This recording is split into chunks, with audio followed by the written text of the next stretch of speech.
चंद्राच्या शीतल छायेत त्याने निद्रा घेतली आणि सूर्यस्नानाचा आनंदही लुटला। चंद्राच्या शीतल छायेत त्याने निद्रा घेतली आणि सूर्यस्नानाचा आनंदही लुटला। हे करीन ते करीन म्हणत आयुष्य जगला आणि एके दिवशी काही न करताच त्याचा ग्रंथ आटोपला।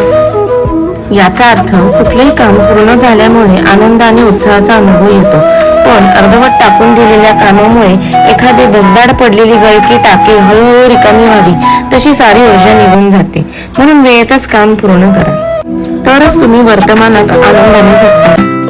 कधी कधी निवांत असे रिलॅक्स होऊन स्वतःचीच कंपनी एन्जॉय केली पाहिजे, कारण सर्वात मोठा विजय हा माणसाचा स्वतःवरतीच असतो, स्वतःच्या मनावरती असतो। कारण जे मन चिंतेन तेच वैरीना चिंतेन म्हणतात ना, म्हणून नेहमी चांगले विचार आणि मनात नेहमी चांगले भाव ठेवा।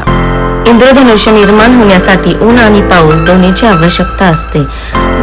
आपल्या जीवनाबाबतीत हे खरं आहे, जीवनात सुख आणि दुःख दोन्ही असतं, जीवनात चांगलं आणि वाईट असतं, अंधकार उजेड असतो। आपण जर प्रतिकूल परिस्थिती नीट हाताळू शकलो तर त्यामुळे आपल्याला शक्ती मिळते।